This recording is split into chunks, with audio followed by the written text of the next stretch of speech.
So I'm here to quickly present the MOOC that we're going to develop as part of this project.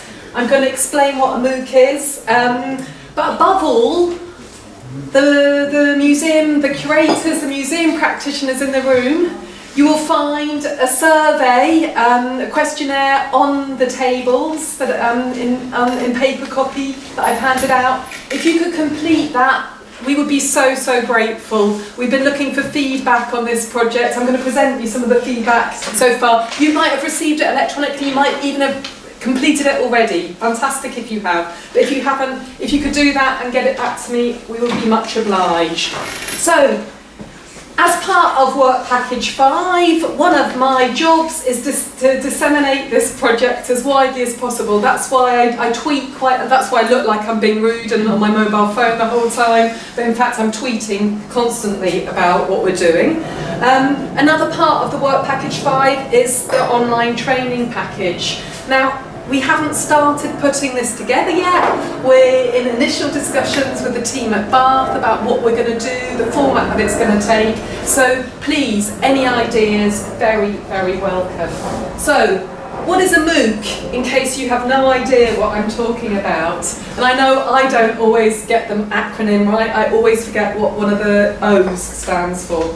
So, it's massive. It's an online course which is open to everyone. There are no limits on enrolment numbers. That's why my university loves them.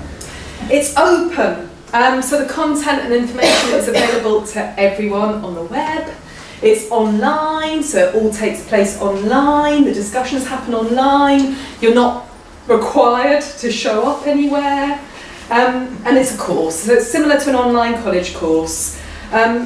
You can engage with the material that we put online, you can discuss it with other users. Okay?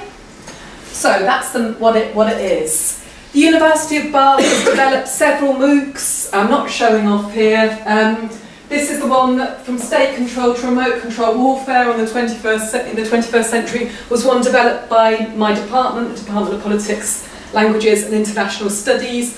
I make a guest star appearance in this MOOC as the token female, so yeah. But yeah, so we're drawing on a range of different expertise. So when we're racking our brains about what are we going to put in this MOOC, I can ask my colleagues what worked well, what didn't work well. Okay, so what are we trying to do here? So we're trying to communicate the findings of the research that we're doing on the UNREST project. And so stakeholders can get to engage with our theoretical ideas and also our case studies. And that's the survey that's on the tables. We've been asking stakeholders what they want from this MOOC. It's going to be for professionals in the fields of memory and commemoration, and it's not a university. It's not a university course as we know them. Yeah, as you're not going to be required to turn up to things. So we want to respond to your needs, create something which will help you and help us in the process. What I'm going to do for the rest of the few remaining minutes is just go through the findings that we've got so far from the survey, about what people are interested in exploring on this course. So, this is the aspects of the UNREST project which are relevant to your work. So, thus we're going to do something about it on the MOOC. And above all, and I think this is also mirrored whenever I present this project, other people present this project, people are really interested in the memory models, the agonistic memory models. So what we're thinking for the moment, for the MOOC, is that we'll have the first chunk all about the different modes of memory, and the second and third chunks one about the museums and one about mass exhumation of graves, applying the theory to those case studies as well. Exhumations looks like there isn't much interest in it. I think this is, Paco, don't worry, I think this is because we were mostly asking museum professionals rather than professionals working in that field. Okay, what did people say they wanted? So these are some quotations from the surveys that we've we've gathered so far, so I need a better understanding of the concepts, more theoretical training on human remains. I'd like more insight into how use of language promotes agonism. I'd like to be shown simple ways to apply these ideas in my museum. And a training course that could give us the tools to organise focus groups with people with antagonistic views and promote agonism. So those are some of the things that we're bearing in mind. Practical concerns.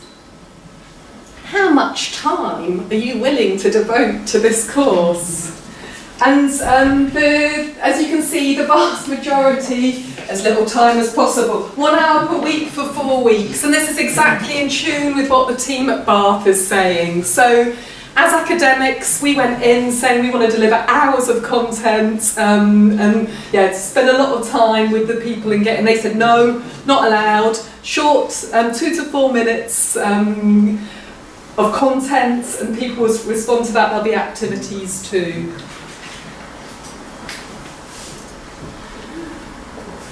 What would you assess the value of the following aspects of the proposed online training? So you can see all the things that people will find valuable or very valuable. So again, learn more about agonistic memory, very valuable. Learn more about new approaches to memory heritage. So please fill in the survey, give us some more ideas. Just show you the timeline now to finish before any feedback. So we've started work, we've met with the e-learning team at Bath, we're going to start working on the contents. It will be delivered live on 3 occasions using the platform that the University of Bath uses. It will be delivered in English by a whole range of people from our UNREST team, and hopefully some of the museum curators as well would like to get everyone involved in this. And this can be as simple as just doing a video via Skype, something like that. So we'll subtitle videos in French and German as well. Then once this content is online and has been used by stakeholders, people will be able to comment on what we've done. And we'll write a report about that and present that at the final conference in Rome. So hopefully we'll have some interesting things to say to you about that in Rome. So that's all I have to say. If you've got any comments, top tips, guidance, if you haven't, that's fine too. You can email me if you're feeling exhausted now. Maybe I could